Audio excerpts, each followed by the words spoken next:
కూడా ఇది రెండోసారి.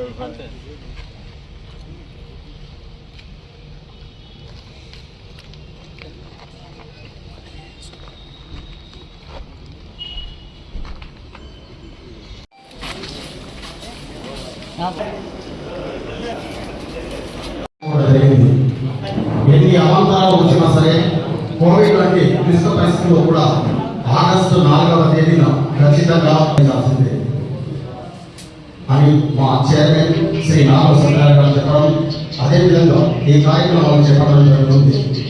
ఇందులో విద్యారాములు ఉంటే కొన్ని అనివార్య కారణాల వల్ల మన ప్రభుత్వ గౌరవనీయులు ఆదిశీల సన్మానించడం జరుగుతుంది.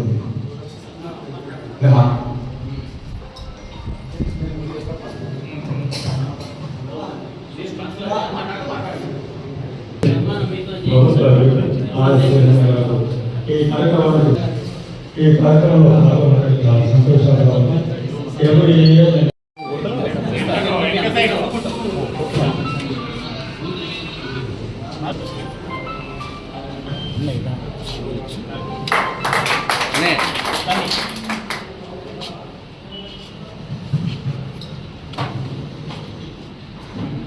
సార్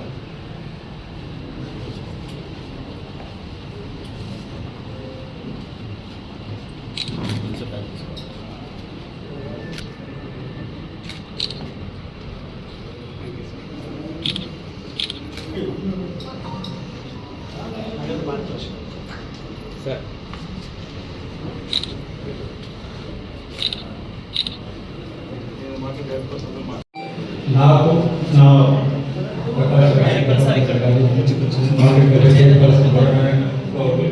నాకు కావాల్సిన నా స్త్రీకి కావాల్సిన వాళ్ళందరికీ చాలా సంతోషంగా ఉంది. ఈ కార్యక్రమం ఇప్పుడు దాదాపు నేను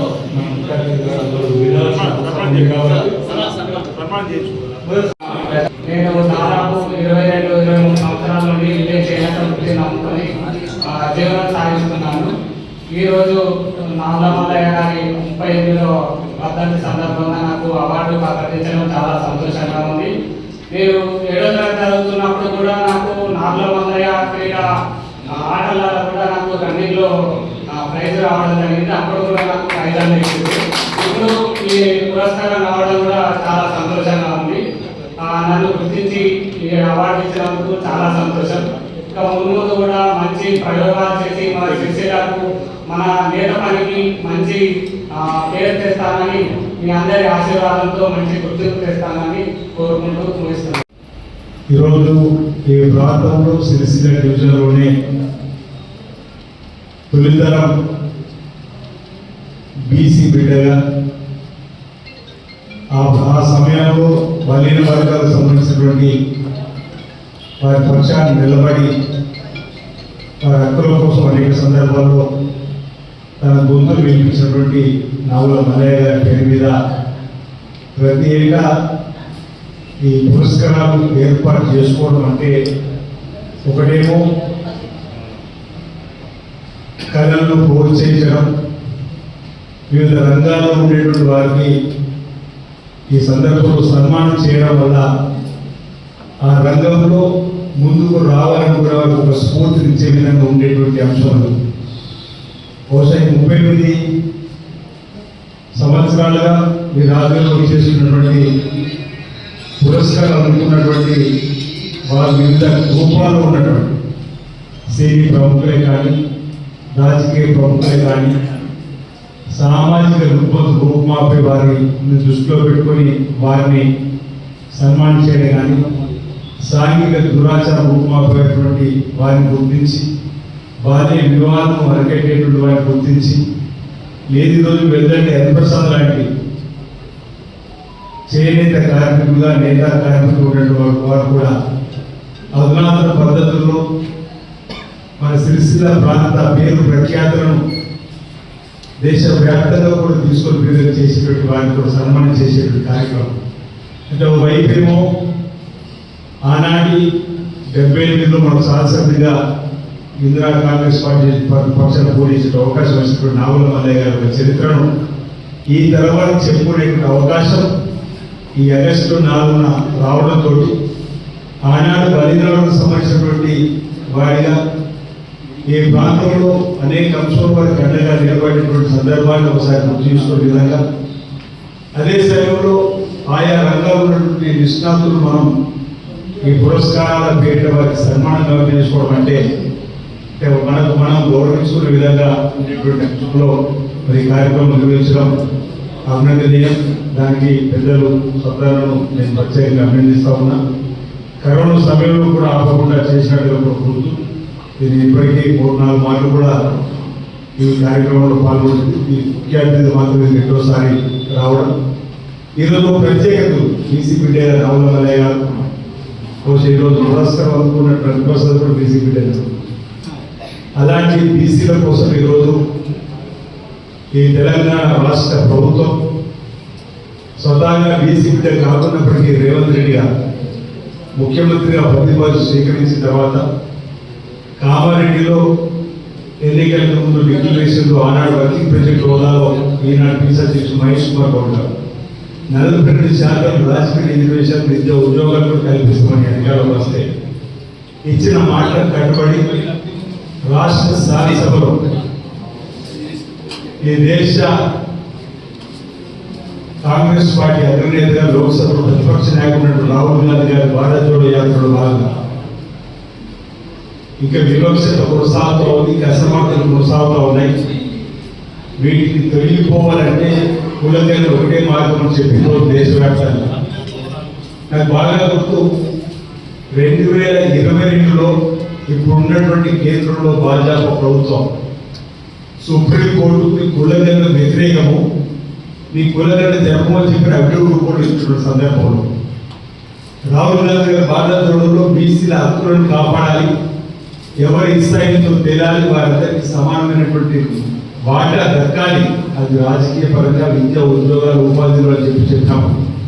తెలంగాణ అసెంబ్లీలో ఆ వాదాన్ని రాహుల్ గాంధీ గారి ఆలోచన అందుకొని రేవంత్ రెడ్డి గారు కులగణన కోసం తీర్మానం చేసి కులగణన జరిపిన తీర్పుడు మీరందరూ చూసి సుప్రీంకోర్టు తీర్పు కూడా చెప్పింది. ఆయా రాష్ట్రాల్లో కులాలకు సంబంధించిన శాస్త్రీయ పద్ధతుల్లో ఒకవేళ బీసీల సంఖ్య ఎక్కువ ఉంటే రిజర్వేషన్ పెంచుకోవడానికి అవకాశం ఉందని ఒక తీర్పు ఉన్న సందర్భంలో మనం జరిపిన కులగణన సర్వే శాస్త్రీయ పద్ధతులు సుమారు 97,000 మంది ఎన్నికలతోటి 150 మందికి ఒకరిని ఆ వారు కూడా సుమారు 10 రోజులు 6 నుంచి 8 నెలల కంటే ఎక్కువ తిరగకుండా 56 ప్రశ్నల నుంచి జవాబు తీసుకోండి. మొదటి దశలో 56 రోజులు, రెండోసారి 10 రోజులు ఆన్లైన్లో కూడా కలిపి 26 రోజులు జరిగిన సర్వేలో ఈ తెలంగాణ రాష్ట్రంలో 56.37% తేలిన తర్వాత ఈరోజు రాష్ట్ర శాసనసభ శుభ లక్ష్యాలతో ఎక్కిపబడేటువంటి సందర్భం ఒక చట్టాన్ని తయారు చేసిన విధంగా 42% రిజర్వేషన్, విద్య ఉద్యోగాలు రెండు విడివిడిగా బిల్లులు పెట్టి ఆ రోజు రేవంత్ రెడ్డి గారి ముఖ్యమంత్రి గారి నాయకత్వంలో బీసీ సంక్షేమ శాఖ మంత్రిగా ఉన్న పున్నం ప్రభాకర్ గారు ఈ బిల్లును ప్రతిపాదిస్తే బలపరిచే అవకాశం ఒక బీసీ బిడ్డగా ఇదే ఉమ్మడి జిల్లా సంబంధించిన నాకు రావడం, ఆ బలపరిచినటువంటి చట్టం రూపంలో 2 బిల్లులు కూడా రాజ్యాంగ సభ జరిపి షెడ్యూల్ 9లో చేర్చుకొని కేంద్ర ప్రభుత్వం పంపిస్తే రాష్ట్ర శాసనసభలో భారతీయ జనతా పార్టీ సంబంధించిన 8 మంది ఎమ్మెల్యేలు బీఆర్ఎస్ వాళ్ళు కూడా రాష్ట్రంలో సై అంటూనే ఈరోజు ఢిల్లీకి వెళ్ళిన తర్వాత మాత్రం నై అంటున్న సందర్భంలో మనం చూస్తుంది వేరా. అంటే రాజకీయ విమర్శగా కాకుండా బీసీలకు జరుగుతున్న అన్యాయంపై నాగుల మల్లయ్య గుర్తించిన సందర్భం కాబట్టి ఇప్పుడు ఈ తరంలో కూడా పరిస్థితి అలా ఉందని చెప్పినటువంటి సందర్భం కలిసి వచ్చిన వేళ మాట్లాడే ప్రయత్నం చేస్తుంది. ఈరోజు 2018 చట్టంలో పంచాయతీరాజ్ చట్టానికి సంబంధించిన ప్రభుత్వం బీసీలు తీరని అన్యాయించింది. మీ అందరికీ తెలుసు 34% బీసీలకు రాజకీయ రిజర్వేషన్లో జడ్పీటీసీ ఎంపీ పోటీ అవకాశం ఉంటే ఆనాటి ప్రభుత్వం 2018లో సుప్రీంకోర్టుకు ఒక అభ్యర్థి ఇచ్చే క్రమంలో ఒక చట్ట సవరణ చేసి మేము 50% నుంచి రిజర్వేషన్ ఓదలేమని చెప్పండి ఒక చట్టం చేసినప్పుడు 34 నుంచి మనం 23 వచ్చి పడ్డాం. ఈరోజు ఆ యొక్క చట్టాన్ని కూడా సవరించాం. 2018 పంచాయతీ చట్టాన్ని సవరిస్తూ ఒక ఆర్డినెన్స్ ముఖ్యమంత్రి రేవంత్ రెడ్డి నాయకత్వంలో క్యాబినెట్ ఆమోదం తీసుకొస్తే దానికి కూడా గవర్నమెంట్ అనుమతి రాలేదు. అది కూడా పరిశీలన కేంద్ర ప్రభుత్వం వైపు రాష్ట్ర శాసనసభ చట్టం అలాగే ఉంది, మరొక ఆర్డినెన్స్ తీసుకొస్తే కూడా అలాగే ఉన్న సందర్భంలో సెప్టెంబర్ 30 లోపల ఎన్నికలు జరపని చెప్పి హైకోర్టు గౌరవ న్యాయస్థానం ఇచ్చినటువంటి ఆదేశాలు ముందుకు పోవడం చెప్పాలి. కేంద్ర ప్రభుత్వం ఒత్తిడి పెంచినాడు. ఈ రోజే ప్రత్యేక రైలు బీసీ బిడ్డలతో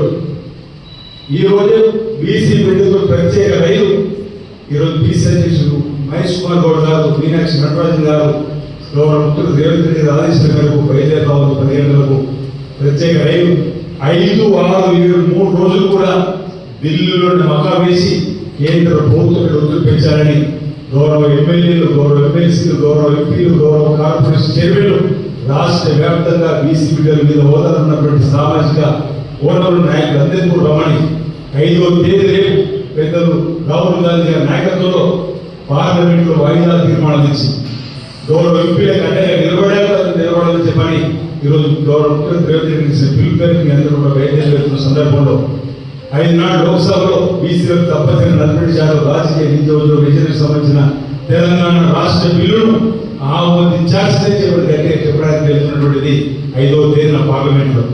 ఆనాడు జంతర్ మంతర్ దగ్గర మన తెలంగాణలో ఇందిరా భారత్ దగ్గర ఎట్లయితే సమస్యల పరిష్కారం కోసం ధర్నాలు వేదిక ఉందో అలాంటి దేశ స్థాయిలో ఉన్నటువంటి వేదిక జంతర్ మంతర్ అక్కడ ఒకరోజు దీక్ష ముఖ్యమంత్రి గారు, ఎమ్మెల్సీ కార్పొరేషన్ అందరూ కూడా కేంద్ర ప్రభుత్వ ప్రభుత్వం పెంచేటువంటి ధర్నా కార్యక్రమం కూడా తీసుకున్న సందర్భం 7వ తేదీన గౌరవ రాష్ట్రపతి ముర్ము గారు కలిసి ఈరోజు చట్టాన్ని గౌరవించింది మన ఫెడరల్ ప్రభుత్వం, ఫెడరల్ స్కూల్తో ముందుకు పోతా ఉన్నాం.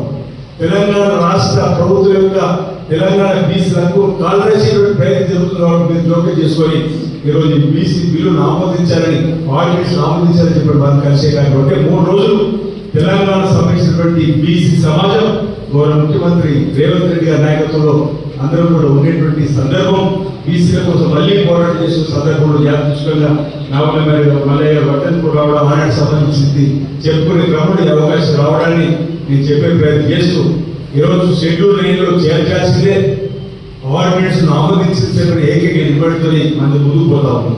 నేను ఈ సంవత్సరంలో అడగదలుచుకున్న భారతీయ జనతా పార్టీ ప్రభుత్వాన్ని రాష్ట్రంలో అసెంబ్లీలో సై అంటున్న మీరు 42% బీసీలకు ఇవ్వాల్సినందుకు మీరు మీ వెంట మేము ఉంటామన్నటువంటి మీరు ఎందుకు కేంద్ర ప్రభుత్వం ఒప్పిస్తలేరో అడుగుతాం. ఈ 8 మంది ఎమ్మెల్యేలు 8 మంది ఎంపీలు ఎందుకు నరేంద్ర మోడీ గారు ఒప్పించడం విఫలమవుతున్నారు అంటున్నారు. ఈరోజు అప్పుడే ప్రేమ ముసలి పేరు మా బీసీలకు ఎందుకు మీరు చేస్తున్నారని చెప్పిన మాట సమాధానం లేని సందర్భంలో బీజేపీ రాష్ట్ర అధ్యక్షుడు రామచంద్రరావు మాట కూడా మీరు విన్నారు ఎలా సాధ్యం అని చెప్పాలి. అలాంటప్పుడు అసెంబ్లీలో ఎందుకు మీరు మద్దతు ఇచ్చారని చెప్పంటే సమాధానం లేని కదా.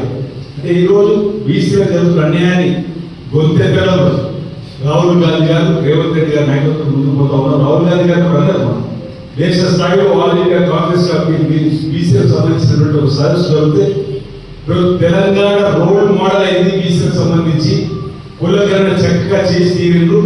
మీ దెబ్బలు కేంద్ర ప్రభుత్వం దిగవచ్చింది 2022 రాజ్నాథ్ సింగ్ గారు కేంద్ర హోంశాఖ మార్చిన రోజులో మీ కులగణన వ్యతిరేకమైన వాళ్ళు తెలంగాణలో కులగణన జరిగిన తర్వాత కేంద్ర కేబినెట్ లో మేము కూడా జనాభా రేఖతో కులగణన జరుగుతామని చెప్పిన 3 రాష్ట్రాలు జరుగుతున్నట్టు అది మీ దెబ్బని అది తెలంగాణకు సంబంధించినటువంటి కులగణని ఆదర్శం చెప్పిన సందర్భం. అంటే మన తెలంగాణ బీసీలకు న్యాయం చేయడంలో ముందుగా చెప్పడం కోసం కూడా నేను ప్రయత్నం చేస్తూ నాకు విశ్వాసం ఉందో నమ్మకం ఉంది.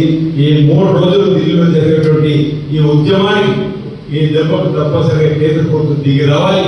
లేదు కాదు కూడదు రాదంటే ఏం చేయాలనేది మరో సమయంలో ముందుకు పోవడానికి కోసం కూడా మన బీసీలందరూ కూడా జాగ్రత్త పడాలని చెప్పిన సందర్భంగా నావల మల్లయ్య గారి స్మారకోత్సవ సందర్భంగా నేను పిలుపునిస్తూ భవిష్యత్తులో కూడా ఈ ప్రాంతంలో అందరూ కూడా ఈ ప్రాంత అభివృద్ధి కోసం కూడా అంటే కష్టాలు ఉన్నటువంటి అడ్డగా ఉండేటువంటి కార్యక్రమాలు తీసుకుంటాం. సామాజిక రూపుమాపే కార్యక్రమంలో, సాంఘిక దురాశ రూపుమాపే కార్యక్రమంలో మనం ముందుండి ఈ ప్రాంతం నుంచి ముందుకు వెళ్ళాలని చెప్పి సందర్భం కోరుతూ నావల మల్లయ్య గారి స్మారక సందర్భంగా నాపటి సందర్భంలో ఈరోజు ఉధృతమైనటువంటి కార్యక్రమాలు ఉన్నాయి. అంటే వీళ్ళు బయలు తీసి మైనారిటీ వర్గాల అభివృద్ధి కోసం కలిసికట్టుగా నిలబడి ప్రయాణం చేద్దామని నావల్ మల్లయ్య గారి ఆశయాలను ఆదర్శాలు ఈ ప్రాంతంలో యువత తీసుకొని ముందుకు పోయే విధంగా ఉందామని వాటి సందర్భం చెబుతూ మరి వెళ్ళే హరిప్రసాద్ గారి నుంచి ఇప్పటికీ 2 రోజుల కోసం వారిని వినడం జరిగింది, చూడడం జరిగింది. కళా ఖండాలు కళా రూపాలలో తనకు ఉన్నటువంటి ఆలోచనలు చూపించి చక్కటి కార్యక్రమాలు నిర్వహిస్తూ ఈ సిరిసిల్ల ప్రాంత పేరు ప్రఖ్యాతులను మరి దేశవ్యాప్తంగా కూడా బహుశా భద్రాచలం రాము సీతారామచంద్ర స్వామి కళ్యాణ సందర్భంగా నాకు ఫోన్ చేసి మేడం చెప్పాలని చెప్పి కార్యక్రమం చెప్పిన సందర్భంలో కూడా అప్పుడు వారి గురించి తెలవడం జరిగింది. మరి వారి ఇటీవల దేశ స్థాయిలో కూడా చర్చలలో వారి పేరు రావడం ఆనందదాయకం, దుఃఖదాయకం. ఇలాంటి వెళ్ళండి హరిప్రసాద్ లాంటి వారి యొక్క ఆలోచనలు పురికిపుచ్చుకొని యువత ముందుకు రావాలి. నేతన్నలు కూడా రాబో రోజుల్లో ఆధునిక పద్ధతుల్లో కూడా మరి వాళ్ళ వ్యాపార రంగంలో ముందుకు పోవడం కోసం ఇలాంటి వారిని ఆదర్శించుకుంటూ ముందుకు పోవాలని చెప్పే సందర్భంగా ప్రభుత్వం ఓవైపు రైతన్నలకు నేతన్నలకు ప్రత్యేకమైనటువంటి మరి సబ్సిడీ కానీ లేకపోతే ప్రత్యేకమైనటువంటి అండదండలు అందించేటువంటి కార్యక్రమం కూడా చేస్తూ ముందుకు పోతా ఉంది. కాబట్టి అటు రైతన్నలతో పాటు నేతలను కూడా ఆర్థికంగా ఎదగాలని, అధునాతన పద్ధతుల్లో వస్త్ర వ్యాపార రంగంలో ఎదగాలని చెప్పని ఈ సందర్భంగా కోరుకుంటూ నాకు అవకాశం ఇచ్చినటువంటి